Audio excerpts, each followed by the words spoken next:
विश्व के जितने भी लोग आज इस वीडियो को देख रहे हैं, आप सभी का मैं बहुत बहुत स्वागत करता हूं। जहां तक हिंदी भाषा समझी जाती है, उन सभी तक जब यह वीडियो पहुंचेगा, मेरे दोस्त, मेरे भाई, मेरी बहन, ladies and gentleman, girls and boys and third gender, आप सभी के लिए एक बहुत इंपॉर्टेंट बात इस वीडियो के माध्यम से मैं रखने जा रहा हूं। दोस्तों, मैं डैनियल राज, यीशु मसीह का सेवक,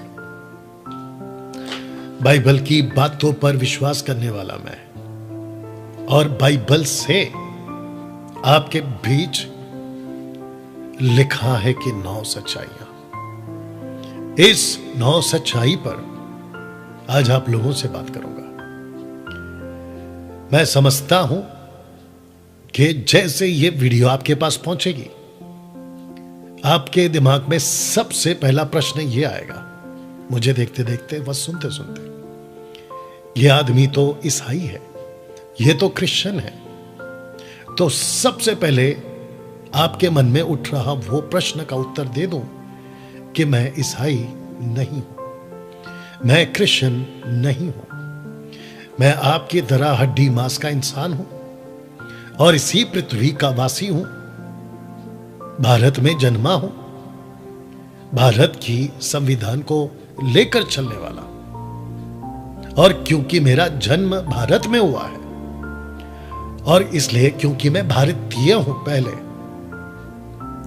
उसके बाद जो मेरे माता पिता थे और उनके पूर्वज, उन लोगों को लगा कि जैसे कई धर्म है, हिंदू है, मुस्लिम है, बौद्धिस्ट है, क्रिश्चियंस हैं और कई अलग धर्म। तो मेरे माता पिता को लगा कि हम क्रिश्चियन हैं और ये जो लड़का पैदा हुआ है, यानी कि मैं 1973 में या 74 में, और जब मेरा नाम रखा जाना था तो मेरा नाम उसी हिसाब से रखा गया क्योंकि वो क्रिश्चियंस थे। और एक ऐसा ग्रुप है जिसको कहते हैं रोमन कैथलिक, यानी कि कैथलिक्स, और जिसके चलते मेरा नाम डैनियल राज, यानी कि मेरे पिताजी का नाम राज और मेरा नाम डैनियल, इसको मिलाकर यह नाम रखा गया। लेकिन जब 93 में मैंने इस पुस्तक को पढ़ा जिसको कहते हैं बाइबल, और इसमें से मुझे पता चला कि यीशु, जिसको मैं मानता हूं, ईसा मसीह, ईसा अलैहिस्सलाम, जिसको मैं मानता हूं, वो क्रिश्चियनों का गॉड नहीं है, वो ईसाई धर्म का भगवान, ईश्वर नहीं है।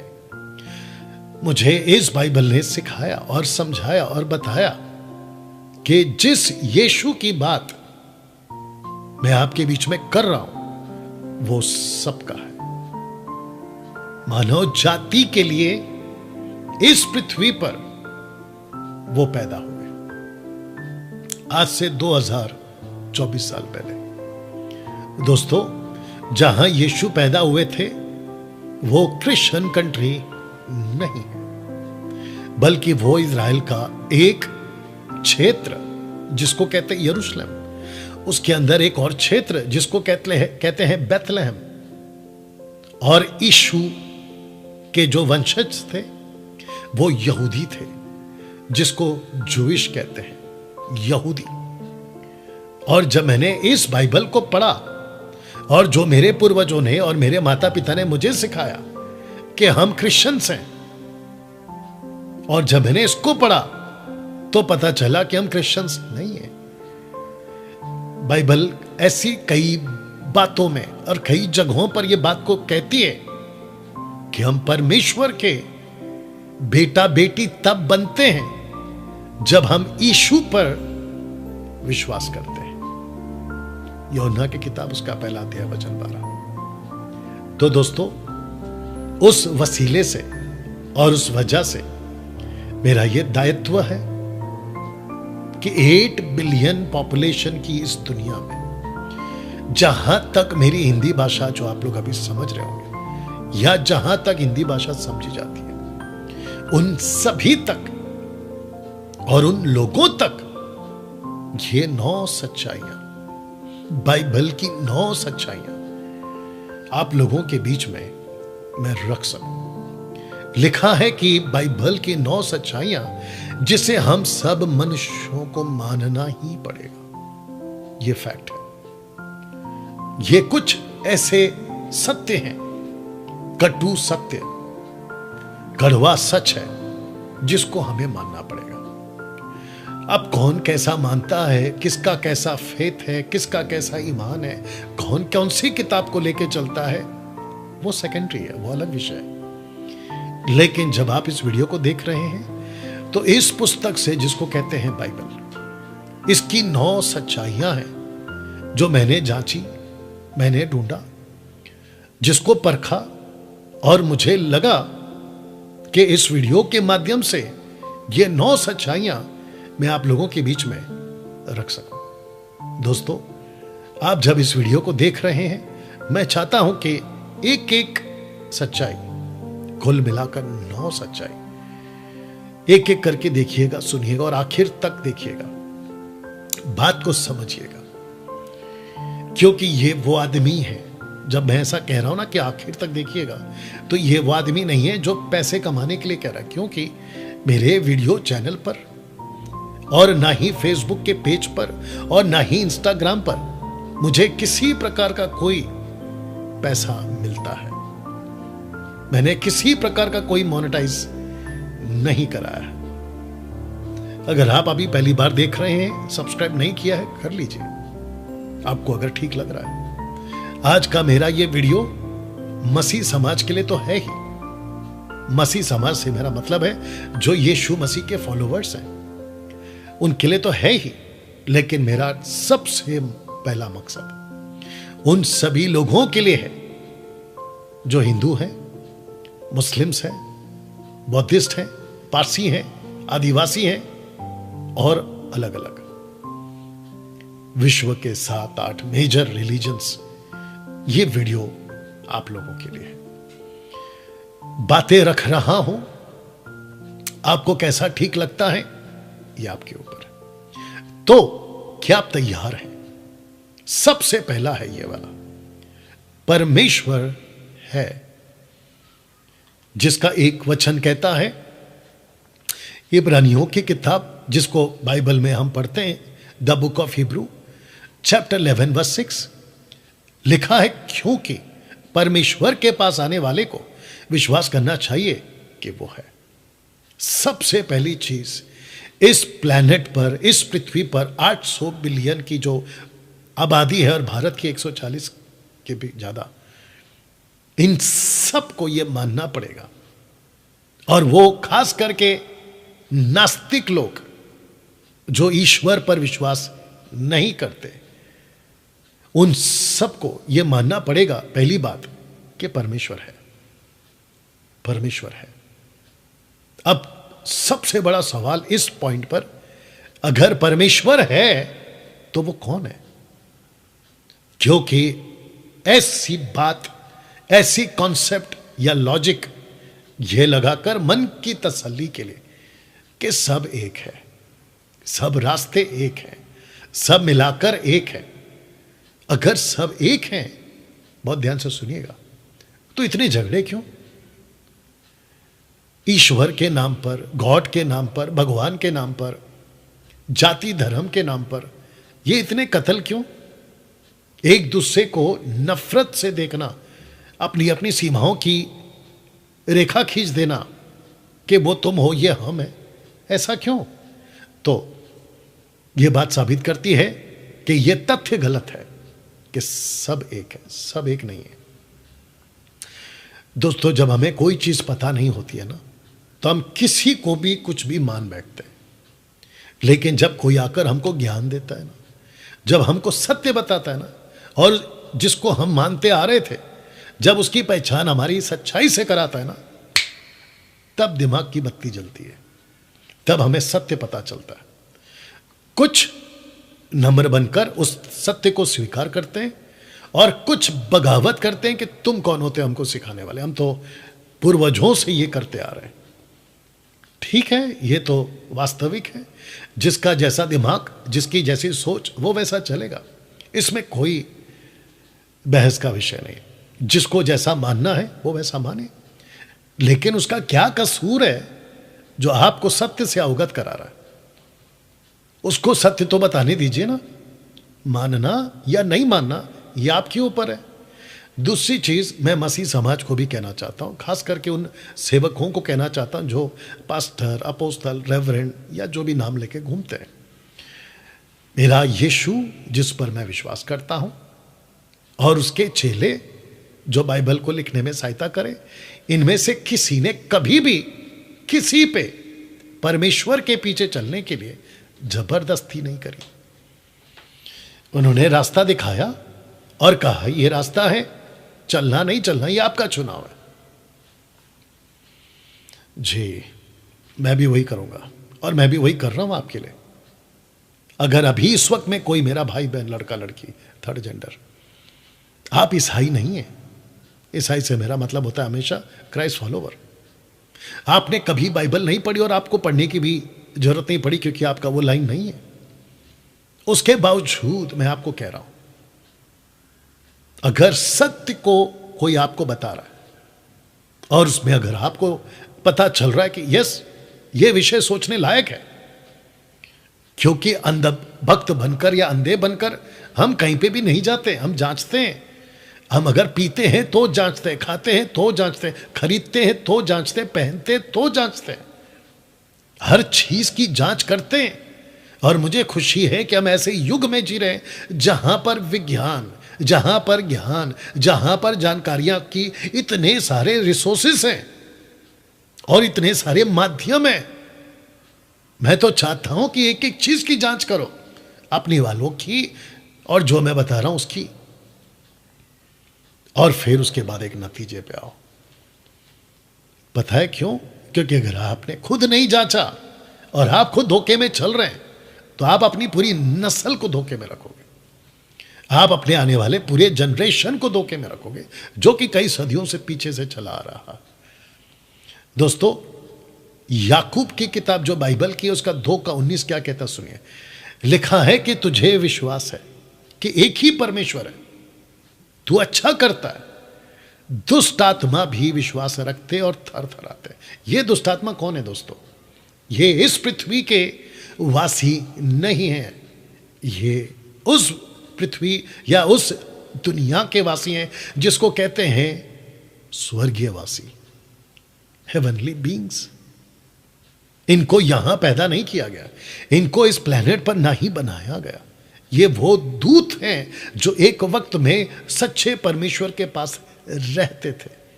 तो इनको पता है, इन दुष्ट आत्माओं को पता है, यानी कि जो स्वर्गदूत, जो शैतान, जो डेविल्स, एंजल्स, फॉलन एंजल्स, इनको पता है कि इनका परमेश्वर कौन है।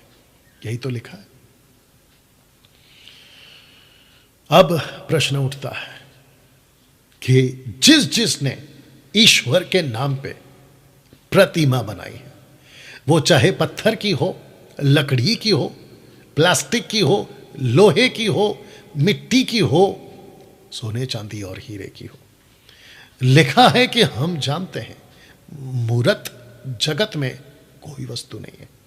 क्योंकि जिस मूरत को, किसी की भी, वो चाहे ईसा मसीह की भी मूर्ति क्यों ना हो, आप जब आंख बना रहे होते हैं तो वो देख नहीं सकता, आप जब कान बना रहे होते हैं तो वो सुन नहीं सकता, आप जब जबान या मुंह बना रहे होते हैं बोल नहीं सकते, नाक सूंघ नहीं सकते, हाथ स्पर्श नहीं कर सकते, पैर चल कर नहीं जा सकते। उनको जहां रखा जाए वो वहीं रहेंगे, सदियां बीत जाएंगी, नहीं उठ सकते।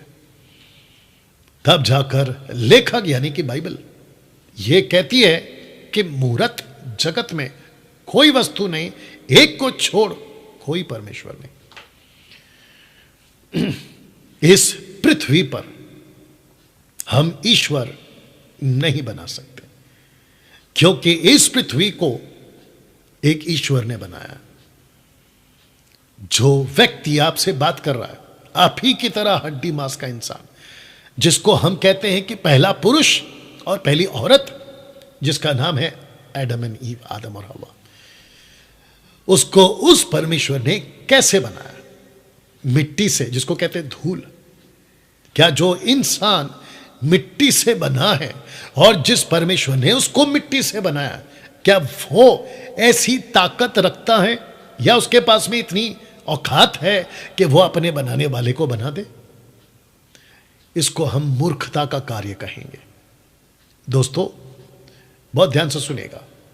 आप पढ़े लिखे हैं, आप बहुत बड़े विद्वान हैं, आपने कई किताबें पढ़ी हैं दुनिया की, आपकी स्टडी अमेरिका लंदन तक की गई होगी, लेकिन उसके बावजूद इस विषय पे जरा सोचिएगा। क्या कोई इंसान ऊपर वाले को आप जो भी नाम दे दीजिएगा, क्या उसको बना सकता है? इसके ऊपर सोचिएगा, इसके ऊपर सोचिएगा। क्योंकि सब मानते हैं इसलिए मत मानो, क्योंकि सब कहते हैं इसलिए मत कहो, क्योंकि सब चल रहे इसलिए मत चलो। अपनी अकल लगाओ।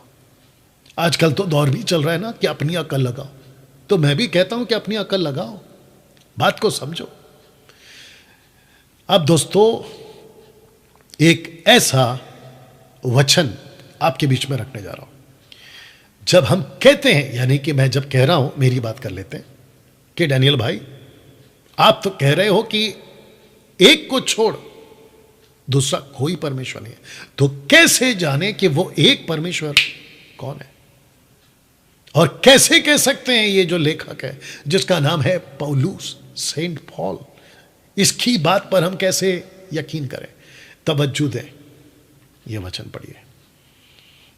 पहला तिमोथी उसका 2 अध्याय वचन 5 लिखता है, क्योंकि परमेश्वर एक ही है और परमेश्वर और मनुष्यों के बीच में भी एक ही बिछुई है, अर्थात मसीह यीशु जो मनुष्य है। दोस्तों, बहुत ध्यान से सुनिएगा। आप सभी जानते हैं, जो लोग पढ़े लिखे हैं, बाइबल को जानते हैं, या फिर आप लोगों ने कॉन्वेंट स्कूल में या अपने दोस्तों रिश्तेदारों से समझा सीखा सुना होगा कि ईसा मसीह का जन्म इस पृथ्वी पर इंसान के रूप में हुआ। और बहुत सारे लोगों को यह गलत फहमी है कि इंसान, जब यीशु पैदा हुए तो इंसान थे, वो गॉड कैसे हो सकता है? यह बहुत लंबी कहानी है। इसको समझने के लिए हमें जाना होगा आदम के पास, उस बगीचे के पास जिसको कहते अदन की वाटिका, द गार्डन ऑफ ईडन। वहां पे जो घटना घटी, लूसीफर यानी कि शैतान ने जो उन लोगों को बहकाया, परमेश्वर से अलग कर दिया, उसको समझना होगा। फिर उसके बाद 4000 साल का इतिहास, ईसा मसीह के पैदा होने तक के 4000 साल का इतिहास। वहां क्या क्या घटा, कितने लोगों ने उनको भटकाया, कैसे हो गया, इन सब को समझना होगा। जिसके लिए मैं समझता हूं कि कम से कम 2 से 3 घंटे का टीचिंग या शिक्षा या अध्ययन वो अलग विषय हो जाएगा।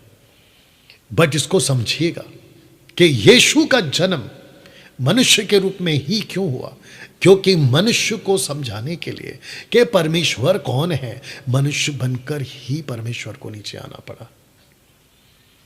यह बहुत बड़ा सत्य जो लाखों लाखों लाखों लोग इसको नहीं समझ पा रहे, क्योंकि उनका जो दिमाग है ना, वो शैतान ने बांध दिया है। 2 कुरिन्थियों 4:4, 2 कुरिन्थियन 4:4, इस संसार के ईश्वर ने अन्य जातियों के बुद्धि को अंधा कर दिया, ऐसा लिखा है ना। जब मैं कह रहा हूं बिछुई, इंग्लिश वर्ड है मीडिएटर, परमेश्वर को समझने के लिए, इंसानों के लिए वो परमेश्वर कैसा है, उसी परमेश्वर को जिसको कहते हैं परमेश्वर का दूसरा व्यक्तित्व ईसा मसीह, जबकि वो खुद परमेश्वर था, उसने मानव रूप लेकर पृथ्वी पर आज से 2024 साल पहले उसने जन्म लिया। कईयों को बकवास लग सकता है, कई लोगों को मजाक लग सकता है, कई लोगों को कहानी टाइप लग सकती है, कोई दिक्कत नहीं। आपका मर्जी से आप अपना रास्ता का चुनाव कर सकते हैं, कोई दिक्कत नहीं है। लेकिन सत्य सत्य, मानो या ना मानो। You understand? यीशु को बिचवाई बनकर क्यों आना पड़ा?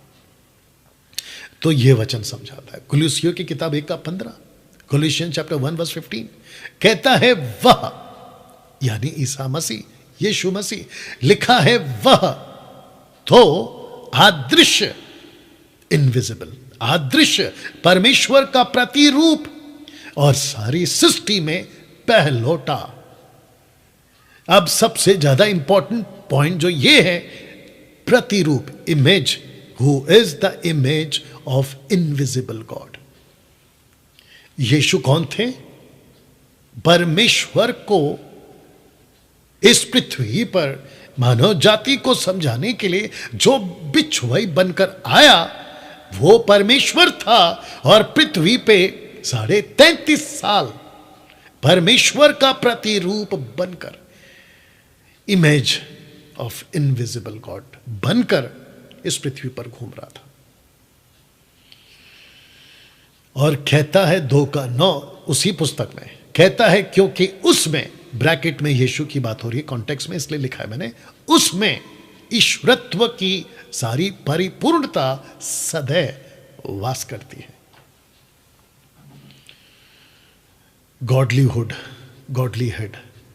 दूसरे शब्दों में परमेश्वर कौन है, परमेश्वर कैसा है, परमेश्वर की क्षमता क्या है, परमेश्वर की ताकत क्या है, जिसको कहते हैं ना 19 ना 20, कट टू कट यीशु में ईश्वरत्व की सारी परिपूर्णता सदैव, फॉरएवर वास करती है। अगर परमेश्वर कहता है कि मैं आदि हूं, तो यीशु ने भी कहा मैं आदि हूं। अगर परमेश्वर कहता है मैं अंत तक हूं, तो यीशु ने भी कहा मैं अंत तक हूं। अगर परमेश्वर कहता है मैं सब कुछ जानता हूं और मैं सब कुछ बना सकता हूं, मैं सर्वशक्तिमान हूं, यीशु ने भी कहा और यीशु ने भी किया। तो जिसके चलते दोस्तों, यह पहला पॉइंट है कि परमेश्वर है, लेकिन प्रश्न यह उठता है कि उस परमेश्वर को कैसे पहचाने? तो उसकी पहचान कराई है ईसा मसीह ने। मूर्त जगत में कोई वस्तु नहीं है, लेकिन एक को छोड़ दूसरा कोई परमेश्वर नहीं है। ऐसी सत्य की बात आपको बाइबल बताती है दोस्तों। मानना नहीं मानना आपका काम है। दूसरा, सृष्टि परमेश्वर ने ही बनाई है। उत्पत्ति की किताब बहराशीत चैप्टर 1:1, आदि में, इन द बिगिनिंग, जब कुछ नहीं था ना, आप नहीं थे, हम नहीं थे, साइंटिस्ट नहीं थे, कोई विद्वान नहीं थे, कोई पढ़े लिखे लोग नहीं थे, उस वक्त में कहता है आदि में परमेश्वर ने आकाश और पृथ्वी की सृष्टि की। In the beginning God created the heavens and the earth. लिखा है 11:3 में। विश्वास ही से हम जानते हैं कि सारी सृष्टि की रचना परमेश्वर के शब्द वचन के द्वारा हुई। उसने कहा और चीजें हो गई। जिसको आज हम कहते हैं ना, ऊपर की दुनिया, आकाश गंगा, मिल्की वे, सोलर सिस्टम और पृथ्वी, मंगल ग्रह, जुपिटर, वीनस, इन सब को मात्र शब्दों से बना दिया। पृथ्वी की बात कर लें, विशाल समंदर, ऊपर आकाश, जानवर, जीव जंतु, पक्षी, फल, पेड़ पौधे और आखिर में बचा इंसान, इन सब को एक परमेश्वर ने बनाया। और यह बाइबल बताती है कि इसी परमेश्वर ने शब्द भेजा और चीजें बन गई। तो दोस्तों, मैं ये दूसरा पॉइंट क्यों कह रहा हूं, मैंने इसको क्यों रखा? क्योंकि पृथ्वी अचानक से नहीं आ गई और यूं ही किसी के भरोसे पे नहीं है। ये ऐसा नहीं है। परमेश्वर ने, जिसकी मैं बात कर रहा हूं, उसने इस प्लैनेट को अपने हाथों में लेकर चलाया और चला रहा है। आशा करता हूं कि आप ये दूसरा पॉइंट समझ गए ना दोस्तों। जिसको मैं बाइबल कह रहा हूं, इसमें एक सच्चाई है कि अगर परमेश्वर है तो शैतान भी है। तो ये जो तीसरा पॉइंट है ना, कि इस पृथ्वी पर एक ऐसी ताकत काम कर रही है, एक ऐसा डार्क फोर्स है या फोर्सेस है, जिसको मानव जाति को समझना होगा। यूं ही बिना किसी बात को जाने, और खास करके इस विषय पे हम नहीं जी सकते। हमको पता होना बहुत जरूरी है। ऐसे बहुत सारे लॉजिक मैं आपको अभी दे सकता हूं। जब आप सड़क पे चलते हैं, आपको कहा जाता है घर से, बाहर से, दोस्तों से, अपनों से, टीचरों से, शिक्षकों से, सड़क पे चलते वक्त सावधान रहो। बोलते कि नहीं बोलते? आप जब अगर कहीं ट्रैवल कर रहे हो तो कहते हैं सावधान रहना। यहां तक कि आप घर पर हो तो घर पर भी कहते हैं कि खिड़की दरवाजे बंद रखना, चोर आ सकता है, कोई लुटेरा आ सकता है। बच्चे को जब आप स्कूल में भेजते हैं तो माँ बाप उसको बाकायदा बिठाकर समझाते हैं कि बेटा स्कूल के अंदर सुरक्षित रहना, कोई अगर कोई चीज खिला दे तो मत ले लेना, मत खा लेना। ऐसी तमाम चीजों की लॉजिक मैं आपको कितना दे सकता हूं। पैदा होने से लेकर मरने तक आदमी को एक बात का ध्यान रखना होता है कि मुझे सतर्क रहना है, सतर्क रहना है, सावधान रहना है, चौकन्ना रहना है। बताइए यस और नो? तो जिसके चलते आपको यह भी समझना होगा कि इस पृथ्वी पर मानव जाति को भटकाने के लिए, मानव जाति को सच्चे परमेश्वर से दूर करने के लिए एक ऐसी ताकत काम कर रही है दोस्तों, जिसको कहते हैं शैतान। आज से 2024 साल पहले जिसकी मैं बात कर रहा हूं, ईसा मसीह यानी यीशु, जीसस, यशुआ, उन्होंने इस व्यक्ति के बारे में क्या कहा पढ़िए। The book of John chapter 8 verse 44, 8 का 44 कहता है कि तुम अपने पिता शैतान से हो। यीशु एक ऐसी भीड़ को या ऐसे लोगों को जो परमेश्वर से दूर है, जो परमेश्वर के सत्य बातों से अनजान है, उनको कहता है कि तुम किसी के बच्चे हो और जो तुम्हारा पिता है उसका नाम है शैतान। ये यीशु का स्टेटमेंट है। बाइबल की बात है, इसलिए मैंने रखा कि 9 सच्चाइयां बाइबल से जो हर इंसान को माननी पड़ेगी। तो दोस्तों, जब आप परमेश्वर के नहीं है ना तो आप शैतान के हैं, और अगर आप शैतान के नहीं है ना आप परमेश्वर के हैं, क्योंकि इसमें तीसरे का नाम नहीं आता। या तो यहां या तो यहां, अगर यहां नहीं हो तो वहां हो, और अगर वहां नहीं हो तो यहां हो। बात समझ में आ गई? अब मैं जानता हूं कि मुझे कुछ लोग सुनते सुनते आपके दिमाग में तरह तरह की बातें, तरह तरह का प्रश्न, सब कुछ उठ रहा होगा। लेकिन सुन लो, ये बाइबल की बातें हैं, आपकी मर्जी, आप क्या सोचते हो, क्या मानते हो, अलग विषय है, लेकिन ये फैक्ट है, ये सच्चाई है। एक वचन और रख दे रहा हूं, यूहन्ना की किताब, यानी कि पहला यूहन्ना की किताब 5 का 19। ये जो पूरी दुनिया है, आइए देखते क्या लिखा है। लिखा है कि हम जानते हैं कि हम परमेश्वर से हैं और सारा संसार उस दुष्ट के वश में पड़ा है। मैंने क्या कहा था? अगर आप शैतान के हैं तो आप परमेश्वर के नहीं हैं, और अगर आप परमेश्वर के हैं आप शैतान के नहीं हैं। इस पृथ्वी पर जब कोई बच्चा पैदा होता है, बहुत ध्यान से सुनिएगा, वो आत्मिक अंधा होता है, स्पिरिचुअल ब्लाइंड, और उसका आत्मिक अंधापन तब तक जारी रहता है जब तक उसको आंखें खोलने वाला सच्चा परमेश्वर की पहचान ना हो जाए। और यीशु ने यही तो किया।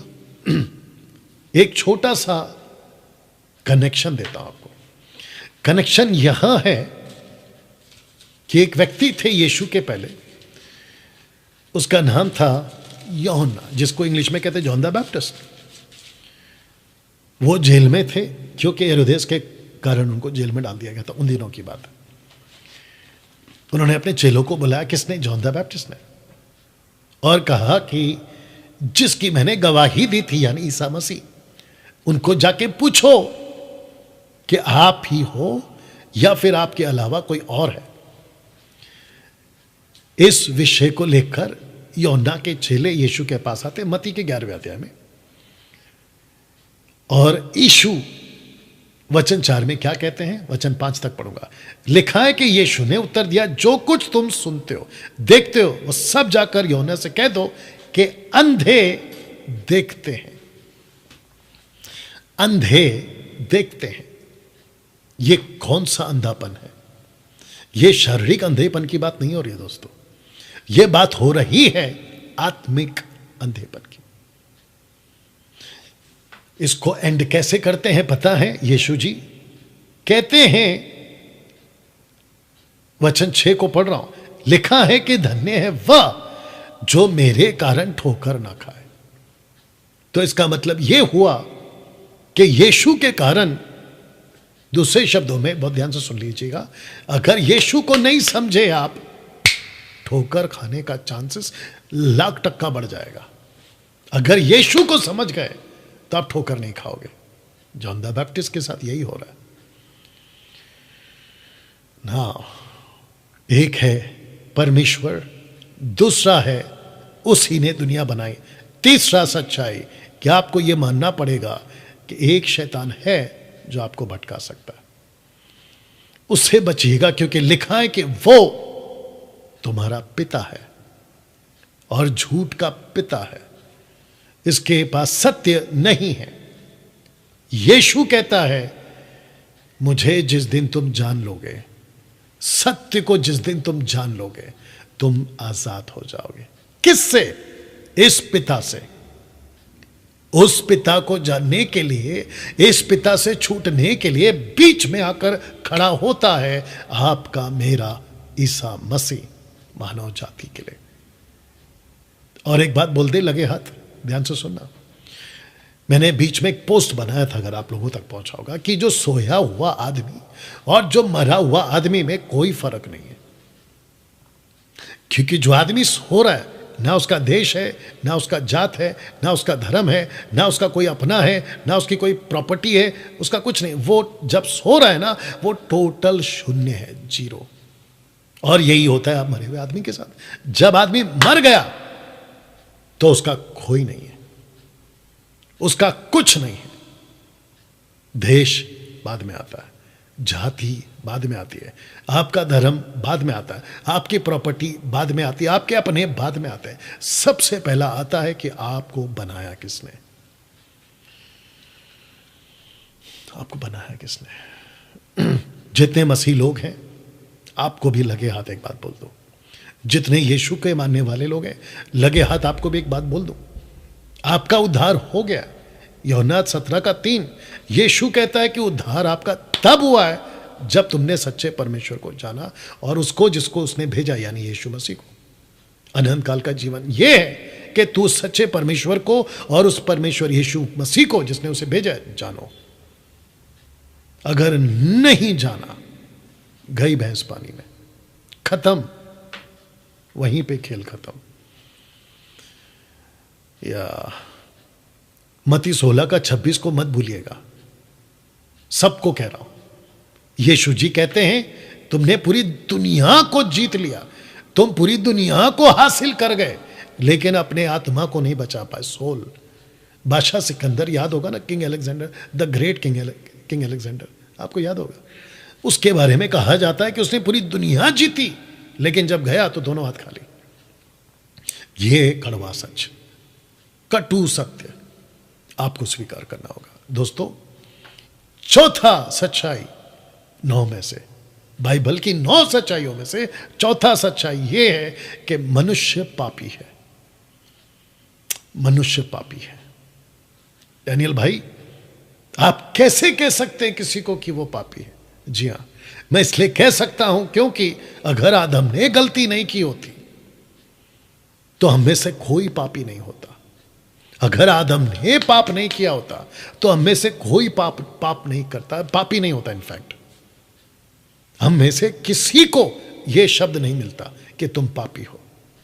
और अगर आप मानते हैं आदम को कि यस एक आदमी था जिसका नाम था एडम, तो आपको यह भी मानना पड़ेगा कि यस उस अदन की वाटिका में उसने एक ऐसी गलती करी जिसकी नस्लें पैदा हुई तो पाप में पैदा हुई। यह शब्द सुनिएगा, हम पाप करके पापी नहीं होते, हम पापी हैं इसलिए पाप करते हैं। कुछ लोग कह सकते हैं कि मैंने तो एक मच्छर नहीं मारा, मैंने तो चींटी तक नहीं मारी, मैंने तो कभी किसी को कोई कत्ल तक नहीं किया, किसी की भी नहीं। तो मेरे दोस्त, अच्छी बात है और ना ही करो। मैं कभी झूठ गाली गलोच मारपीट, गलत काम, उल्टे सीधे वीडियो, ऐसा कोई हरकत नहीं करता, अच्छी बातें मत करो, लेकिन उसके बावजूद आपकी लिस्ट में आपके नाम इसी लिस्ट में डाला जाएगा, आप इसी कैटेगरी में हो। बताइए। रोमियो की किताब, बाइबल की बात कर रहा हूं, 3:23, the book of Romans chapter 3 verse 23 लिखा है कि इसलिए कि सब ने पाप किया है और परमेश्वर की महिमा से रहित है। इसको कहते हैं कि जब आदम गलत कर बैठा, वो घटना घटी अदन की वाटिका में, उसके बाद से मानव जाति जो पैदा होते चले गए वो परमेश्वर से दूर दूर दूर दूर दूर दूर दूर चले गए, और जिसके चलते आदमी वो सब कुछ करने लगा। मैं आपको कुछ एग्जाम्पल दे देता हूं जल्दी से। आपको गुस्सा आता है? ऑफकोर्स आता है, साल में एक बार आता होगा कुछ लोगों को, जिनको साल के 365 दिन आता है, जिनको 24 घंटों में से 12 घंटे तो गुस्सा ही आता है। हर एक मिनट में कुछ लोगों को गुस्सा आता है, कुछ भी हो जाए तो गुस्सा आता है। ये आता कहां से है और इसको सिखाया किसने? ऐसा कोई स्कूल, ऐसा कोई इंस्टीट्यूट, ऐसा कोई कॉलेज, ऐसा कोई क्लास, ऐसा कोई कोर्स नहीं चलता है कहीं पे दुनिया में कि आपको गुस्सा कैसे करना है वो सिखाया जाए, बिल्कुल नहीं। तो ये नेचर, ये स्वभाव आपके अंदर आया कहां से? बात बात पे झूठ बोलने का नेचर आया कहां से? किसी के बारे में जलन पैदा करना, किसी की तरक्की को देखकर, यह स्वभाव आया कहां से?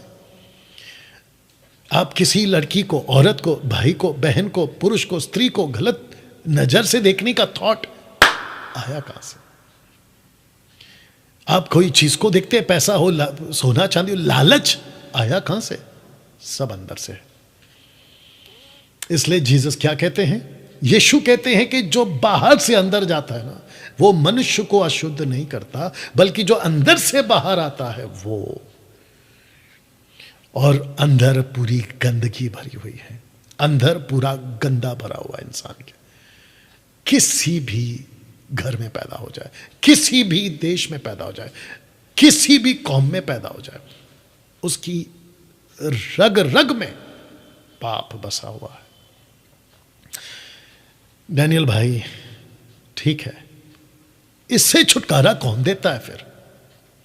पांचवा सच्चाई यह है कि पापों का एक ही निवारण है, रेमेडी, एक ही छुटकारा, एक ही निवारण है। और वो निवारण क्या? रख देता हूं पहले। एक्ट्स चैप्टर 4 वर्स 12 लिखा है, किसी दूसरे के द्वारा उद्धार नहीं, क्योंकि स्वर्ग के नीचे मनुष्यों में कोई दूसरा नाम नहीं दिया गया जिसके द्वारा उद्धार पा सके, जिसके द्वारा उद्धार पा सके। बताइए दोस्तों, ये बहुत गंभीर विषय है, ये बहुत बड़ा विषय है। आप माउंट एवरेस्ट पे चढ़ सकते हो, आप चांद पे जाके अपने लिए प्रॉपर्टी खरीद सकते हो, मुमकिन है। आप दुनिया के करोड़पति, मिलियन, बिलियन, ट्रिलियन कमा सकते हो, संभव है।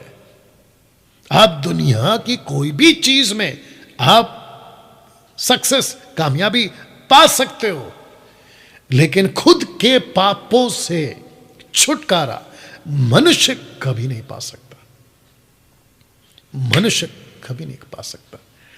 कितना लहू बहा दूं बलिदान के रूप में डैनियल भाई, क्या मेरे पाप माफ होंगे? नहीं होगा। कितने रुपए खर्च कर दूं कर्म करने के नाम पे, पुण्य कमाने के लिए, क्या उससे पाप माफ होंगे? बिल्कुल नहीं होगा। मैं ऐसा कौन सा पानी में डूबूं 7 बार, 14 बार, 26 बार, पता नहीं कितनी बार, क्या उससे मेरे पाप धुल जाएंगे? बिल्कुल नहीं। कैसे छुटकारा मिलेगा? रख रहा हूं निवारण। रोमियो की किताब उसका 10:9, the book of Roman chapter 10 verse 9 लिखा है कि यदि तो अपने मुंह से यीशु को प्रभु जानकर अंगीकार करे, अपने मन से विश्वास करे कि परमेश्वर ने उसे मरे हुए में से जिलाया, तो तू निश्चय उद्धार पाएगा। यह शब्द है ना, मरे हुए में से जिला, इसका मतलब है कि कोई आपके बिहाफ में मरा, क्योंकि आप पापी थे। इसलिए लिखा है कि आकाश के नीचे यानी कि पृथ्वी पर मानव जाति के लिए कोई दूसरा नाम नहीं दिया गया, क्योंकि स्वर्ग के नीचे, under the sky, under the heavens, नहीं दिया गया। क्यों? वजह है ये, क्योंकि कोई आपके लिए मरा। दोस्तों, बहुत दुख लगता है उन लोगों के लिए जो ऐसी बात बोलते, जो क्या बोलते बोलने जा रहा हूं। बहुत दुख लगता है, अफसोस है, और उनका अंत कैसे होगा उसको भी सोचकर अफसोस है कि वो कहते हैं, ऐसे बहुत लोग हैं, आपने भी सुना होगा, कहते हैं कि ईसा मसीह को हम क्यों माने। बोले क्यों? कहते हैं कि जो खुद 3 खिल्लों को बर्दाश्त नहीं कर सका और मर गया, क्रूस के ऊपर जो 3 खिल्लों को बर्दाश्त नहीं कर सका वो मर गया, वो गॉड कैसे, उसको कैसे माने? तो मेरे दोस्त, यही तो लूसीफर ने बताया ना, शैतान है। तीसरा पॉइंट, शैतान ने यही तो तुमको धोखे में रखा है और ऐसी इमेज बना दी तुम्हारी ईसा मसीह को लेकर, यीशु को लेकर, कि तुम ऐसे सोचो कि वो गॉड कैसे हो सकता है जो खुद 3 खिल्ले को बर्दाश्त नहीं कर सका। लेकिन उसने दूसरा पहलू नहीं सिखाया या दिखाया या बताया कि वो 3 खिल्ले पर इसलिए मरा, तुम्हारे पापों से तुम्हें आजाद करने के लिए। ये उसने नहीं बताया आपको। और ये बताती है कौन? बाइबल। आपको करना क्या है? डैनियल भाई, अगर मान लेते हैं कि मैं पापी हूं और मुझे इस पाप से आजादी चाहिए, और आपने कहा कि पापों से छुटकारा का निवारण एक ही है, रेमेडी एक ही है, और वो है यीशु मसीह। क्यों? क्योंकि वो मरे क्रूस के ऊपर, यही वजह है। तो मुझे क्या करना होगा? क्या मुझे अपना धर्म बदलना होगा? जी नहीं।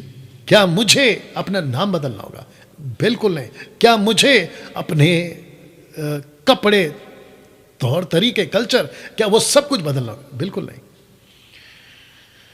बिल्कुल साफ लिखा है, यदि तू अपने मुंह से यीशु को प्रभु जानकर, ये जो शब्द है ना प्रभु, इंग्लिश में लिखा है लॉर्ड, LORD, लॉर्ड। ऐसा क्यों? क्योंकि शैतान ने मानव जाति पर किया प्रभुता।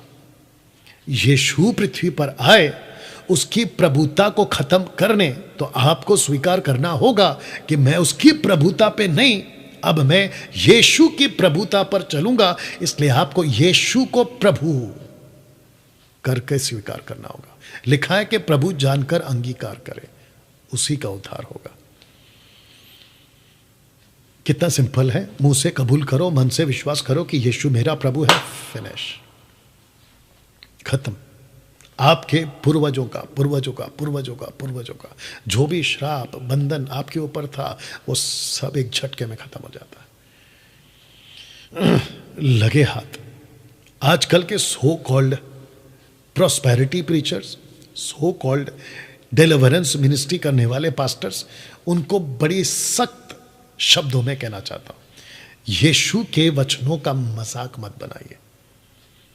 जब तुम किसी पे प्रार्थना करते हो, खास करके विश्वासियों के लिए कह रहा हूं, उनके लिए प्रार्थना जब तुम करते हो उसकी बात कर रहा हूं, उनको मत बोलो कि मैं देख रहा हूं कि तुम्हारे ऊपर श्राप है, मैं देख रहा हूं कि तुम किसी बंधन में हो, मैं देख रहा हूं कि तुम किसी प्रकार के जादू टूना, मैं देख रहा हूं कि तुम्हारे ऊपर पूर्वजों का श्राप है। बकवास।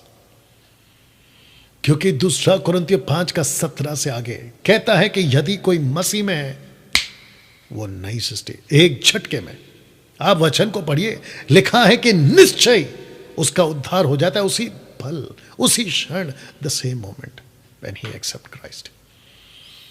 बताइए। और खास करके उन सभी लोगों को जो ऐसे पास्टरों के पास जाते हैं या ऐसे सेवकों के पास जाते हैं जो खुद को सो कॉल्ड बाबा बनाकर बैठे हैं, उनके धोखे में मत रहिए, उनके चक्कर में मत पड़िए और अपना लाखों रुपए उसके पीछे मत बर्बाद करो। वो तुमको उल्लू बना रहा है। ये भी कहना चाहूंगा साथ में, अपनी अकल लगाओ, बाइबल पढ़ो। यीशु कहता है कि जो सत्य को जान गया वो स्वतंत्र है। फिर कैसी स्वतंत्रता को लेके चल रहे कि कोई तुमको ऐसे टाइप का बाबा पास्टर तुमको उल्लू बना दे रहा है? बताइए। फिर ऊपर से क्या कहते हैं कि तुमको उपवास में जाना होगा। इसको कहते हैं सेल्फ राइचस का एक्ट करना। इसको कहते हैं कि यीशु ने जो बलिदान करा ना वो कम था, इसलिए अभी तुम अपनी तरफ से कुछ कोशिश करो कि तुम उससे छूट जाओ। क्या बकवास है। ऐसे बहुत लोगों ने अपनी अपनी दुकान खोल के रखी है, उनसे बाल्टियों में उल्टियां करवाते हैं, और जब उल्टी होती है तो कहते हैं कि देखो तुम्हारा बंधन निकल गया। कहां से लाते हो ये बकवास की टीचिंग?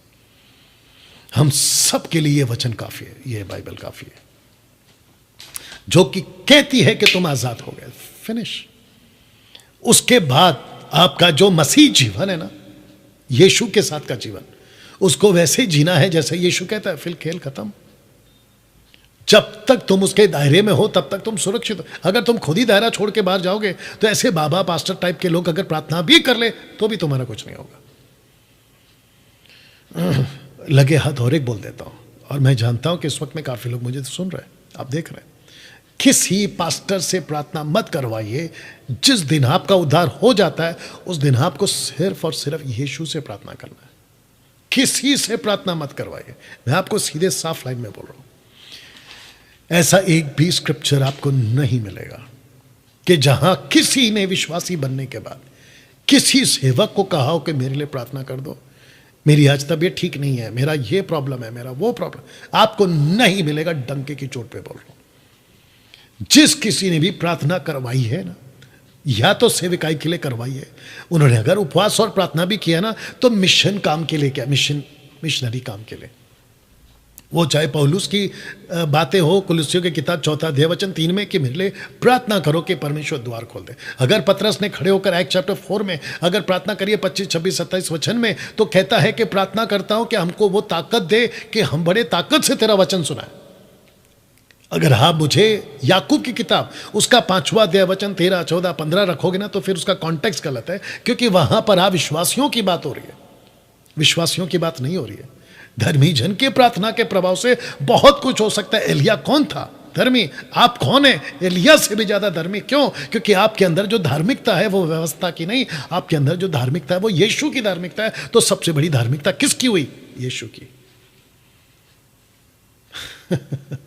सोच के देखिए आप। अच्छा, जब ये मोटिवेशनल और पावर मिनिस्ट्री टाइप के लोग जब प्रीचिंग करते हैं ना, तो ये आपको क्या कहते हैं कि तुम अलौकिक हो, तुम सामर्थ्य हो, तुम परमेश्वर की रचना हो, पता नहीं क्या क्या बोलते हैं। कहते हैं कि तुम्हारे अंदर परमेश्वर बसता है, तुम परमेश्वर के बेटा बेटी हो। तो जब तुम इतना कुछ हो तो उनके पीछे क्यों भागते हो? जिसने तुमको सब कुछ बनाया उसके पीछे क्यों नहीं भागते? बताइए। दिमाग लगाओ, दिमाग लगाओ, अकल लगाओ। तो दोस्तों, मेरे जितने भी हिंदू, मुस्लिम, बौद्धिस्ट, आदिवासी, दुनिया के जितने भी लोग आप इस वीडियो को देख रहे हैं, मैं बीच बीच में उनके पास इसलिए जाता हूं क्योंकि गड़बड़ वहां पर भी है।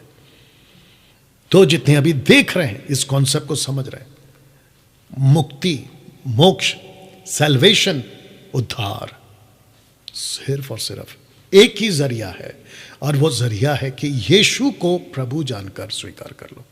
खत्म। आप जैसे हैं वैसे ही रहोगे, बस आप अंदर से बदलते हो, अंदर से आप अंदर से बदलते हो। आशा करता हूं कि ये बात आपको समझ आए। 6वां, जरा ठीक से पढ़ लीजिएगा। ये ऐसी सच्चाई है जो 800 करोड़ की आबादी में 90% से भी ज्यादा लोग इस बात को नहीं मानते कि मरने के बाद भी जीवन है। There is a life after death. मरने के बाद भी एक जीवन है। हमको अभी तक क्या सिखाया दोस्तों ने, रिश्तेदारों ने, पड़ोसियों ने और उल्टे सीधे टाइप के ज्ञानियों ने? अरे खाओ पियो मजा करो, किसने देखा कल क्या होगा?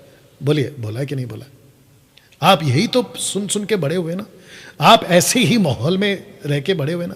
और जब आप बड़े हो गए तो आपके बच्चों ने पूछा कि पापा मम्मी बताओ मरने के बाद क्या होता है, तो आपने भी यही कह दिया, अरे छोड़ो, एंजॉय करो, ये लाइफ दिया। एक व्यक्ति है बॉलीवुड का, नाम नहीं पता मेरे को उसका, उसकी इंटरव्यू देख रहा था मैं न्यूज़ चैनल पे। उसको किसी ने पूछा कि मरने के बाद आपका क्या कुछ सोचा?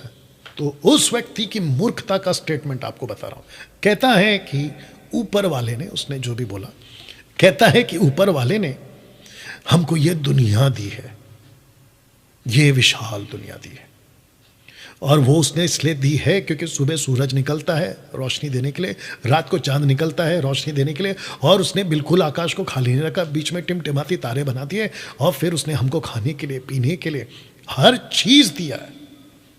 तो कहता है वो इसलिए दिया है कि बस इस पृथ्वी को एंजॉय करो, इस जीवन को एंजॉय करो, और उसके बाद मर जाओ। बताइए, ऐसा नहीं है दोस्तों, ऐसा नहीं है। ये एक बहुत बड़ा ट्रैप, बहुत बड़ा झूठ लोगों से या लोगों के दिमाग में डाल दिया गया उस थर्ड पर्सन यानी कि शैतान के द्वारा। तीसरे पॉइंट की बात कर रहा हूं कि लोगों को ऐसे बना दो कि वो मरने के बाद का जीवन का ना सोचे। अगर सब कुछ यही है तो फिर ऊपर क्या है? अगर सब कुछ यहां खत्म हो जाएगा तो फिर ऊपर की दुनिया क्या है? और ऐसा कैसा ऊपर वाला है कि वो हमको बस यहीं तक सीमित रख रहा है? तो फिर नैतिकता में क्यों चलें? पवित्रता में क्यों चलें? सच्चाई पे क्यों चलें? क्योंकि हमको मरकर सब खत्म यहीं पे हो जाएगा। तो जैसा चल रहा है मजे करते हैं ना, हम सोचते क्यों हैं? और फिर हम ऊपर वाले को याद क्यों करते हैं? कभी प्रार्थना के नाम पे, कभी पूजा के नाम पे, कभी दुआ के नाम पे क्यों याद करते हैं? क्योंकि हम में से कईयों को पता है कि इस जीवन के बाद भी एक जीवन है, और वो जीवन है अनंत काल का। अनंत काल का। दोस्तों, यूहन्ना की किताब उसका 11 का 25 आपके लिए पढ़ने जा रहा हूं। लिखा है कि यीशु ने उससे कहा, पुनरुत्थान, रिजरेक्शन, पुनरुत्थान और जीवन मैं ही हूं। जो कोई मुझ पर विश्वास करता है, यदि वो मर भी जाए तो भी जिएगा। ये क्या है फिर? बाइबल की सच्चाई, मानो या ना मानो, ये फैक्ट। पॉइंट नंबर 6, आपको मानना ही पड़ेगा। कभी बैठकर सोचिए आप कि जीसस ने ऐसा क्यों कहा कि पुनरुत्थान मैं हूं, जीवन मैं हूं। जो कोई मर भी जाए जिएगा मेरे साथ। एक लॉजिक और एक कनेक्शन बड़ा गजब का आपको देने जा रहा हूं, ध्यान से सुनिएगा। Are you ready for this? Okay. जो व्यक्ति एक बार पैदा होता है वो 2 बार मरेगा, और जो 2 बार पैदा होता है ना, 1 बार मरेगा। डैनियल भाई समझा? बिल्कुल बैठा हूं इसीलिए समझाऊंगा। जो 1 बार पैदा होता है अपनी मां की कोख से, वो 2 बार मरेगा। एक शरीर में, दूसरा नरक में, आत्मा में, अनंत काल के लिए, जिसको कहते हैं द लास्ट एनिमी, डेथ, मृत्यु, आखिरी दुश्मन मानव जाति का, मृत्यु। नरक में HELL, हेल, लेकिन जो ग्रीक वर्ड है वो है गेहेना, जिसको कहते हैं आग की झील, उसमें डाल दिए जाएंगे। दूसरी मौत। अब प्रश्न उठता है कि 2 जन्म कैसे? एक मां की कोख से, दूसरा जो यीशु को स्वीकार करता है उसकी आत्मिक आंखें खुल जाती है, और जो उसका आत्मा है वो जन्म लेता है। और वो 1 बार कहां मरेगा? सिर्फ शरीर में। 70 की, 80 की, 100 साल की उम्र तक मर जाएगा। उसके बाद लिखा है कि वो जिएगा अनंत काल के लिए। वाह। और एक लॉजिक देता हूं, कनेक्शन देता हूं। इनफैक्ट जब बच्चा मां के पेट में 9 महीना के लिए रहता है ना, तो वो बच्चे को अगर पूछा जाए, जो कि नॉट पॉसिबल, बात को समझाने के लिए कह रहा हूं, उस बच्चे को पूछा जाए कि बेटा तुम जानते हो कि तुम यहां सिर्फ 9 महीने के लिए हो, तुम इसके बाद बाहर आओगे, तो पता है वो बच्चा क्या बोलेगा? हे पागल बाहर कैसे आऊंगा? ये मेरी दुनिया, मैं यहां 9 महीने से हूं। लेकिन जिस दिन वो बाहर आता है, जिस दिन वो बाहर आता है, तब उसकी आंख खुलती है। बोला हाँ, वो आदमी सही था जिसने बोला कि मैं एक दिन बाहर आऊंगा। अब जब वो यहां पे आ गया ना, तो यीशु जी कहते हैं, और मुझ जैसे उनको मानने वाले आपको कहते हैं, अभी आपको कह भी रहे हैं कि इसके बाद भी एक दुनिया है। तो आप लोग क्या कहते हैं? ए पागल, किसने देखा है? तो फिर मेरा क्वेश्चन है, जब तुम मां के पेट में थे तुमने यही शब्द बोला, लेकिन ये दुनिया आई ना। अब जब यहां से और एक दुनिया की बात कर रहे हैं, तो जो तुमने वहां कहा था वही तुम यहां कह रहे हो कि अरे किसने देखा। जब तुम वहां थे ना, ये सच है। अब जब तुम यहां हो ना, वो भी एक सच है। आपको मानना पड़ेगा। ये सच्चाइयां हैं दोस्तों, इसलिए मैंने नाम दिया कि बाइबल की 9 सच्चाइयां। आशा करता हूं कि आप ये बात को समझ गए कि मरने के बाद भी एक जीवन है जिसका आपको न्याय देना होगा। यीशु एक दिन, सातवां पॉइंट, सातवां सच्चाई, यीशु एक दिन जरूर वापस आएगा, जरूर वापस आएगा। तीतुस की किताब 2:13 लिखा है, उस धन्य आशा की, अर्थात अपने महान परमेश्वर और उद्धारकर्ता यीशु मसीह की महिमा के प्रकट होने की बाट जोते रहो, जिसको इंग्लिश में कहते हैं ब्लेसेड होप, धन्य आशा। एक दिन यीशु इस पृथ्वी पर वापस आ रहा है। जैसे वो तब आए थे, पूरे इज़राइल को पता था, उसके पीछे प्रोफेसी हो रही थी और वो सच हो गई। जिस दिन से यीशु ऊपर उठा लिए गए, वापस वो एक दिन आएंगे, क्योंकि मैंने 6वें पॉइंट पे आपको कहा था कि जो यीशु में मरेंगे, यदि वो मर भी जाएं तो भी जिएंगे, क्योंकि यीशु जब आएंगे तो अपने लोगों को अनंत काल का जीवन देंगे।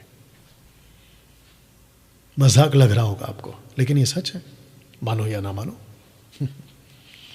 मैं जानता हूं कि इस वक्त में देखते देखते आप में से कुछ लोग बोलते, अरे ये आदमी पागल हो गया है, क्या बोल रहा है। ठीक है, कहीं बहुत देर ना हो जाए और जब सत्य प्रकट हो जाएगा तब शायद तुमको मौका भी नहीं मिले। दोस्तों, पॉइंट नंबर 8, 8वां नंबर का सच्चाई, ये दुनिया एक दिन समाप्त हो जाएगी। माय गॉड, सब कुछ एक दिन खत्म हो जाएगा। और एक झटका, आज से 4 साल पहले 2020 में मार्च के महीने में एक झटका ऊपर वाला दे चुका है कि जिस दुनिया को तुम कहते थे ना कि देखो ये कभी खत्म नहीं होगी, देखो कितना अच्छा है, सब कुछ ठीक ठाक है, बिल्कुल नहीं। आपको झटका, हमको झटका मिल चुका है। पेंडेमिक, कोरोना वायरस, याद आया? यहां तक कि विश्व का सबसे बड़ा कंट्री जिसको अमेरिका कहते हैं, वो तक हिल गया, जिसके पास में दुनिया भर की क्या कहते हैं साधन थे, उसके बावजूद कितनी मौतें हुई आप जानते हैं। ये दुनिया एक दिन समाप्त हो जाएगी। मत्ती की किताब उसका 24 का 14, लेकिन मैं चाहता हूं कि आपको एक से बताऊं, पहले इसको बाद में पढ़ूंगा, पहले वो बता देता हूं। यीशु को उसके चेलों ने, खास करके पतरस ने, सबने इकट्ठे होकर पूछा कि प्रभु यीशु जी, हमको बताइए ये दुनिया कब खत्म होगी, दूसरा आपके आने का चिन्ह क्या है। तो यीशु ने कुछ ऐसा जवाब दिया 14 में, कहते हैं कि राज्य का यह सुसमाचार सारे जगत में प्रचार किया जाएगा कि सब जातियों पर गवाही हो, तब अंत आ जाएगा। अब जो यीशु के फॉलोवर्स हैं, आपको एक कनेक्शन देता हूं। यह कौन सा चैप्टर है साहब? Matthew chapter 24। मैथ्यू चैप्टर 24 में यीशु मसीह बात करते करते नूहा का जिक्र करते हैं, लूत की पत्नी का जिक्र करते हैं, एंटी क्राइस्ट का जिक्र करते हैं। तो नूहा क्या जिक्र करते वक्त में आपको मैं एक बात याद दिला दूं कि 120 साल का वक्त उन लोगों को दिया गया था, और नूह और मथुशेलह, याशार की पुस्तक के हिसाब से नूह और मथुशेलह ने दोनों ने मिलकर प्रचार किया, और 120 साल तक का वक्त उनको दिया गया। लेकिन वहां पर मजाक उड़ाया गया। पतरस क्या कहते हैं, दूसरा पत्र 3 अध्याय में, यहां पे भी मजाक उड़ाया जाएगा। स्कॉफर्स, मॉकर्स, स्कॉफर्स, दे विल कम, और आज भी चल रहा है। तो दुनिया एक दिन समाप्त हो जाएगी। तो यीशु रुका है, पृथ्वी रुकी है, ऊपर आकाश रुका है, सूरज चांद तारे रुके हैं। और इसी चैप्टर में यीशु ने कहा मत्ती के 24 में कि जिस दिन ये सब कुछ हो जाएगा तब अंत आएगा। सूरज रोशनी देना बंद कर देगा, काला हो जाएगा, चांद लाल हो जाएगा, तारे गिर पड़ेंगे, जमीनें फटने लगेगी, ऊपर से तबाहियां मचेंगी। एक दिन ये पृथ्वी समाप्त हो जाएगी, ये दुनिया एक दिन समाप्त हो जाएगी। डैनियल भाई, अगर पृथ्वी खत्म हो जाएगी तो हम तो फिर तब तक तो ऐसा साधन बन जाएगा कि हम चांद पे, मंगल ग्रह में और ऊपर का जो स्पेस है वहां पे जाके रहेंगे। ये मेरे भाई, वो पूरा का पूरा स्पेस ही खत्म हो जाएगा, कुछ नहीं बचेगा। यीशु जी कहते हैं कि पृथ्वी को, आकाश को और आकाश की सब चीजों को चादर की नहीं लपेट देगा, चादर की नहीं। बताइए ना दोस्तों। पॉइंट नंबर 9, ये लास्ट सच्चाई, यानी कि इस विषय का आखिरी सच्चाई। लिखा है कि पूरे मानव जाति का न्याय होगा। वाह, एक वचन रख रहा हूं, फिर बात करूंगा। 2 कुरिन्थियों 5:10 लिखा है, क्योंकि अवश्य है कि हम सबका हाल मसीह के न्याय आसन के सामने खुल जाए। हर एक व्यक्ति अपने अपने भले बुरे कामों का बदला जो उसने देह के द्वारा किए हो पाए। दोस्तों, इसके ऊपर मैं थोड़ा बात करूंगा, थोड़ा सा वक्त लूंगा, मेरे साथ बने रहिएगा। खास करके मसीह लोग भी मेरे साथ बने रहिएगा। देखिए, लिखा है कि अवश्य है और कंफर्म, परफेक्ट कंफर्मेशन है ये कि हम सबका हाल मसीह के न्याय आसन के सामने खुल जाएगा। किसके सामने? यीशु के सिंहासन के सामने। और जो कुछ उसने भले बुरे काम किए अपने देह में रहने के दिनों के द्वारा, उसका बदला वो पाएगा। ये जो बॉडी है ना, ये हमारा दुश्मन है। बाप रे, गलतियों की किताब 5वां अध्याय वचन 17-18 याद हो गया होगा।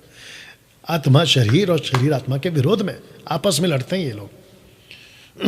आप जिस शरीर को इतना साफ रखते हो, जो कि रखना भी चाहिए, मैं उसके खिलाफ नहीं और मैं भी रखता हूं। मेरा फोकस बोलने का क्या है, पहले सुन लो मकसद। जिस शरीर के पीछे तुम सब कुछ गवा देते हो ना, और दिमाग में एक बात डाल देते हो कि मैं, मेरी चीज है और मैं अपना, माई सेल्फ जो भी है, उसके चक्कर में तुम सब छोड़ देते हो। रिश्तेदारों को, अपनों को, माँ बाप को, पति पत्नी, बच्चे, माँ बाप, सबको छोड़ते हो और आखिर में परमेश्वर को, ऊपर वाले तक को तुम छोड़ देते हो। एक दिन यही शरीर, जो कुछ तुमने इसमें रहकर किया ना, इसका एक एक बदला, एक एक हिसाब आपको यीशु को देना होगा। जब आजकल के जो बच्चे हैं ना, जब 7-8 साल, 10 साल, 12 साल, 14 साल तक पहुंचते हैं ना, तो उनका जो शरीर है ना, उनके विरोध में कार्य करना शुरू करता है। उनका जो बॉडी है ना, उनको जो बचपन में माँ बाप के द्वारा सीखने को मिला था या उनके लोगों के द्वारा सीखने को मिला था, उनका जो शरीर है उनके विरोध में काम करना शुरू करता है। ऐसी हरकतें पैदा करता है अंदर कि बच्चा जैसे जैसे जवान हो रहा होता है, उसका दिमाग खराब होना शुरू होता है। और सबसे ज्यादा किसी जवान बच्चे का भटकने का कारण उनके हाथ में दिया हुआ छोटा सा मोबाइल का टुकड़ा, बड़ा सा टीवी, और फिर उसके बाद में उसके यार दोस्त। और ऐसे लोग उसको मिल जाते हैं जो उसके अंदर जो तूफान लगा हुआ, मचा हुआ, या उसके अंदर का जो इच्छाएं जो उसको प्रवोक करती हैं कि करो करो करो करो, उसको पर दे देते हैं ये बाहर के लोग, उसको ताकत दे देते हैं ये बाहर के लोग। उसको बचपन से सिखाया होता है शराब कभी नहीं पीना बेटा, गलत चीज है, और वो कहता भी कि यस कभी नहीं पीऊंगा, लेकिन उसको ऐसा माहौल मिल जाता है जहां वो शराब पीना शुरू कर देता है, सिगरेट पीना शुरू करता है, नशा करना शुरू करता है, और उस लेवल तक चला जाता है कि वो अंदर अंदर अंदर ऐसा धसता धसता धसता चला जाता है। और जब वो जिस दिन सोचता है कि मैं अभी बाहर निकलूंगा, तो उसके लिए निकलना, ऊपर आना बहुत मुश्किल हो जाता है। क्योंकि दोस्तों ये ऐसा दलदल है कि तुम सीधा नीचे ही जाते हो, ऊपर नहीं। बाप रे, अभी जो मुझे देख रहे हैं मेरे दोस्त, मेरे भाई, मेरी बहन, लड़का लड़की, थर्ड जेंडर, ऐसी हालत आपकी है अभी। नशे से आप छूट नहीं पा रहे हैं। अब क्योंकि बात हो रही है जजमेंट की, बात हो रही है न्याय की, तो मैं कुछ चीजें इसमें और जोड़ देता हूं। अपने शरीर को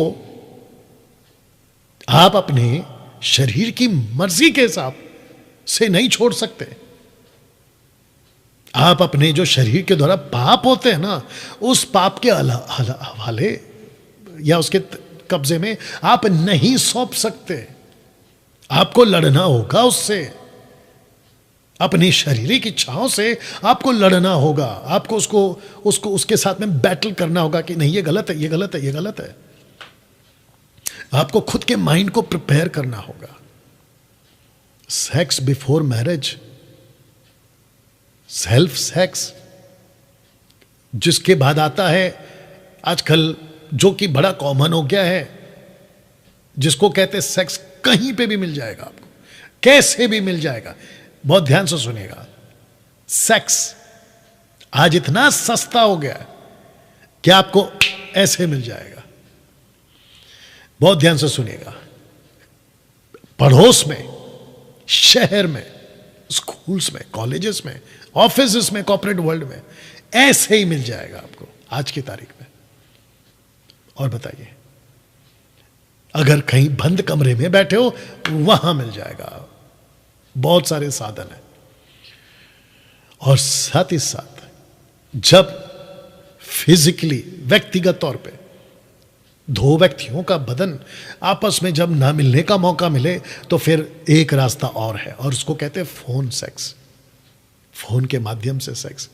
मार्केट में कितने दुकानें खुली आज, और मुझे फेसबुक पे कभी कभी कोई मुझे चैट पे, मैसेंजर पे भेजता है, कहता है कि कोई उपलब्ध है मुझसे चैट करने के लिए, ऐसा कोई अगर है तो मुझसे चैट करो।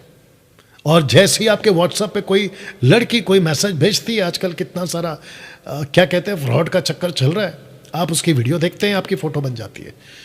आप उसके लिंक को क्लिक कर देते हैं और आपकी फोटो बन जाती है, और आप उसके वीडियो को देख रहे हो, फिर आपको कॉल आता है कि तुम वीडियो देख रहे थे, अब मैं तुमको ब्लैकमेल करूंगी, खूब पैसे ले लेते हैं आप लोगों से। ये भी चल रहा है। बताइए, ऐसी मार्केट है आज जिसको कहते हैं देह व्यापार, बड़े जोरों से चल रहा है। अभी 2 दिन पहले, या हाँ 2 दिन पहले, ग्रीस की जो गवर्नमेंट है उसने समलैंगिक विवाह को लीगलाइज कर दिया है। बताइए, मतलब पुरुष पुरुष से शादी कर सकता है, स्त्री स्त्री से शादी कर सकती है। इसको कहते हैं समलैंगिक। इसको लीगल कर दिया गया है। ये अपने भारत के न्यूज़ वालों ने बताया, नेशनल न्यूज़ वालों ने।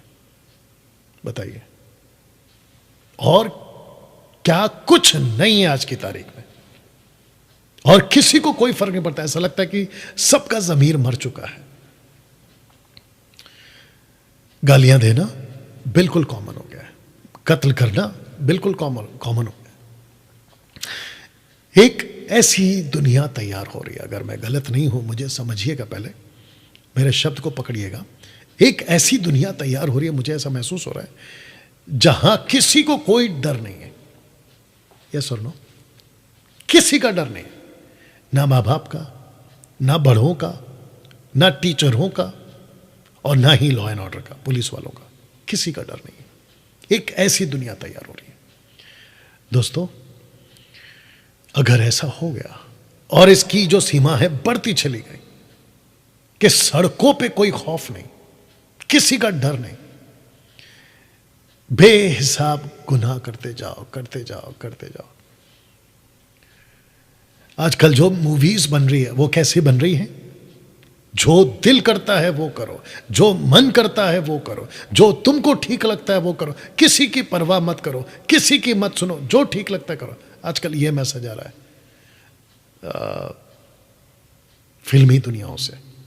बताइए, तब लिखा है कि जो कुछ तुमने देह में रहते हुए गुनाह किए हैं उन सब का हिसाब आपको देना होगा। मुंह से क्या बोला है, आंखों से क्या देखा है, कानों में क्या सुना है, हाथों ने क्या हरकत की है।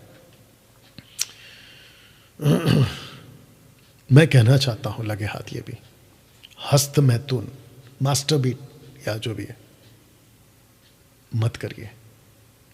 खास करके जितने भी जवान लोग हैं, आपका जो शरीर है ना, उसके अंदर से बहुत सारे क्या कहते हैं हार्मोन चेंजेस आ रहे हैं।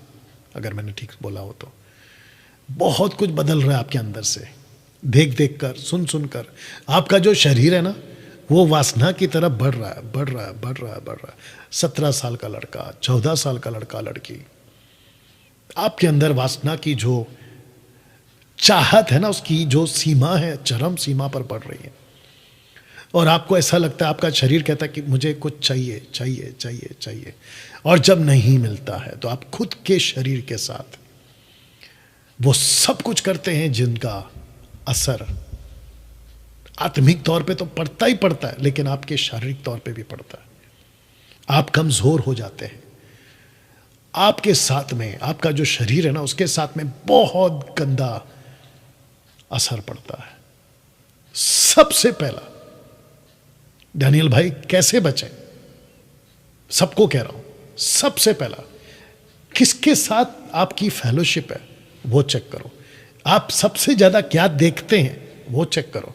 आप किसको सुनते हैं वो ध्यान दो। आपके आसपास का माहौल कैसा है उसको ध्यान दो। मोबाइल पे कितना देखना है कितना नहीं देखना है उस पर फोकस करो, तब जाके बचोगे, नहीं तो धंसते चले जाओगे इसके अंदर। और आत्मिक कैसे बचे? मैं मसीह बन गया हूं तो सब ऑटोमेटिकली चेंज होगा? बिल्कुल नहीं। वचन आपको बचाएगा। मैंने तेरे वचन को अपने अंदर भर रखा है ताकि मैं तेरे विरुद्ध पाप ना करूं, भजन संहिता को लेखक कहता है। दोस्तों जानते हो एक दिन क्या होगा? प्रकाशित वाक्य 20:11 माफ करना, कहता है कि फिर मैंने एक बड़ा श्वेत सिंहासन और उसको जो उस पर बैठा हुआ देखा, जिसके सामने पृथ्वी और आकाश भाग गए। मैंने क्या कहा था? ये सब कुछ खत्म हो जाएगा, उनके लिए जगह ना मिले। किसके लिए? आकाश और पृथ्वी के लिए जगह ना मिले। फिर मैंने छोटे बड़े, ये छोटे बड़े कौन है? वो सब अमीर गरीब, उच्च जाति पिछड़ी जाति, सब तरह के लोग, छोटे बड़े सब मरे हुओं को सिंहासन के सामने खड़े देखा। पुस्तकें, पुस्तकें बहुवचन प्लूरल, और फिर एक पुस्तक खोली गई सिंगुलर एक वचन, अर्थात जीवन की पुस्तक। तो एक होंगी पुस्तकें बहुत सारी और एक ही होगा पुस्तक, और उसका नाम है जीवन की पुस्तक, द बुक ऑफ लाइफ पुस्तक। जैसे जैसे उन पुस्तकों में लिखा हुआ था उनके कामों के अनुसार मरे हुओं का न्याय किया गया, न्याय किया गया। और यह न्याय करने का काम किसको दिया गया? सिर्फ यीशु को। लिखा है उसने हमें आज्ञा दी कि लोगों में प्रचार करो, गवाही दो कि यह वही है यीशु, यह वही है जिसे परमेश्वर ने जीवितों और मरे हुओं का न्याय ठहराया है। तो एक दिन न्याय होगा। दोस्तों मेरा ये वीडियो आप जब देख रहे हैं, और जो भी देख रहा है, आप चर्च वाले हो या ना हो, बाइबल वाले हो या ना हो, विश्वासी हो या ना हो, यीशु के मानने वाले हो या ना हो, आप जब ये वीडियो देख रहे हैं, आपके दिमाग में पहला क्वेश्चन ये डालना कि जीवन की पुस्तक में जिसका नाम है वो ही बचेगा, तो जीवन की पुस्तक में मैं अपना नाम डालूं कैसे?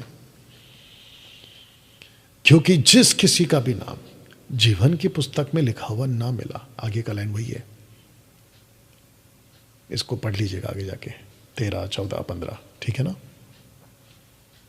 वो गहना में डाला गया, यानी कि नरक में डाला गया। जीवन की पुस्तक में नाम कैसे आता है? आपको याद होगा ना, मैंने क्या कहा था कि पापों का एक ही निवारण है, पापों का एक ही निवारण है, और वो निवारण कौन है? यीशु। यदि तू अपने मुंह से और अपने मन से विश्वास करे कि यीशु को परमेश्वर पिता ने मुर्दों में से जिलाया, इसका मतलब है कि जो क्रूसिफिकेशन का जो प्रक्रिया है, क्रूस पे मरना, लहू बहाना, मानव जाति को छुटकारा के लिए खुद को दे देना, 3 दिन कब्र में रहना, ये सब प्रोसेस से जो यीशु जी गुजरे, अगर आप उसके ऊपर विश्वास कर लेते हो तो आपका नाम दर्ज हो जाता है जीवन की पुस्तक में।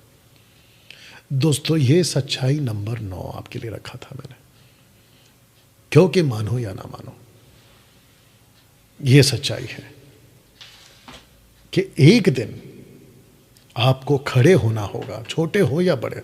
देखो लिखा है ना, मैंने सबको सिंहासन के सामने ऐसे खड़े हुए देखा। दूसरे शब्दों में अपने अपने जीवनों का हिसाब किताब देने के लिए परमेश्वर के सामने खड़े हुए देखा। दोस्तों मैं इसको समाप्त कर रहा हूं, और मैं चाहता हूं ये जो 9 पॉइंट्स है, यह जो 9 सच्चाइयां हैं, बड़ा गंभीर विषय है।